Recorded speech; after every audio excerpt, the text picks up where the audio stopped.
I mean, it's an unbelievable honour. It's something actually I was speaking to the players about earlier about being honoured by the Football Writers Association. You know, we know that we all work as part of an industry.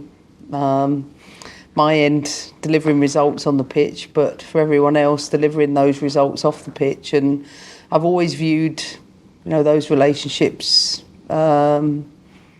as interwoven, and they're necessary for each other. But to be here down the road from where I grew up, a hotel I used to come to with my dad, it's a great honour. We're here, can't go backwards, and looking forward to seeing, number of, females representing the game in the room tonight. And, I've never taken my position lightly or for granted, and I've always loved the job I've done. So to be here is, a special day for my family and for me. I always say those titles always get tagged to a woman more than they do a male, when all it just means is I've got an opinion, which probably most football managers have anyway. I think the difference is probably I've come into the sport where the women's game was in its infancy. So we had to build a lot of that around the game, off the pitch as well as on it. And I didn't ask to be the person that I am, in terms of sometimes you're just front and centre of things because my role puts me in the media. But fundamentally, I just view myself as a football coach that's done a job that I've loved, with a team that I've loved in particular the last 11 years. And glad to see that the game's making strides in the direction that everybody wants it to. I think when I played a game of Lego the other day with my son, and it was the Lego game where there's female players in there, he thought I was the female manager on the side. But he automatically just assumes women manage teams, whether it's men's or women's. The pinch me moments are more about that than anything else, that trying to change a narrative. When I think about growing up, aspiring to play in an FA Cup final at Wembley for Tottenham Hotspur and beat Glenn Hoddle, that scores of young girls and boys, including my son, are thinking how amazing a Millie Bright is or a Sam Kerr is, etc. And I think it's them moments that I pinch myself more about than I do the achievements, because all I really wanted as a child was role models. So to think that they have them, for me, they're my favourite achievements.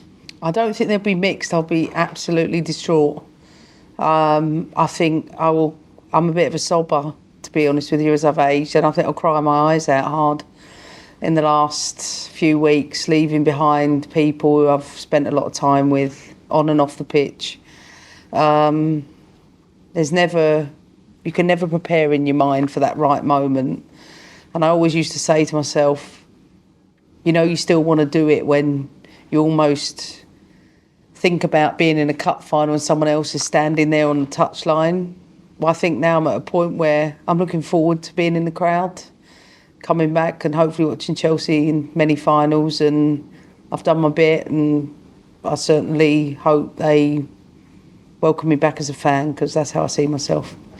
I think the whole thing's a huge challenge. I think while we don't have a games accumulation like I face as a club manager, I think the challenge of all the things that the job involved I'm looking forward to, because it's a lot less hands-on with players, but it means I'll develop another side to myself, and will have to work with the team off the pitch as well in a much different way to prepare for major tournaments. But I'm so excited to go to an Olympics and a World Cup. What dreams are made of, to think that I'm in a position where I can lead a team out at the Paris Olympics and in a World Cup in 3 years' time. Happy days. We wouldn't be here. There's no chance my dad would dress up to come here. He'd probably watch it on the TV at home. But my dad has been my biggest champion, and he pushed me like so much from a very early age, particularly in the space of women's football.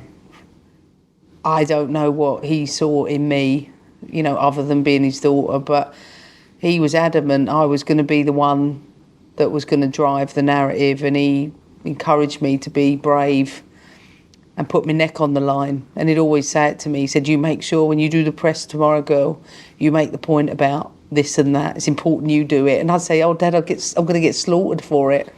And he'd say, it doesn't matter. Don't look at it and walk forward, and the sport will be in a better place for the work you do. So I'm grateful, so grateful for him for those reasons.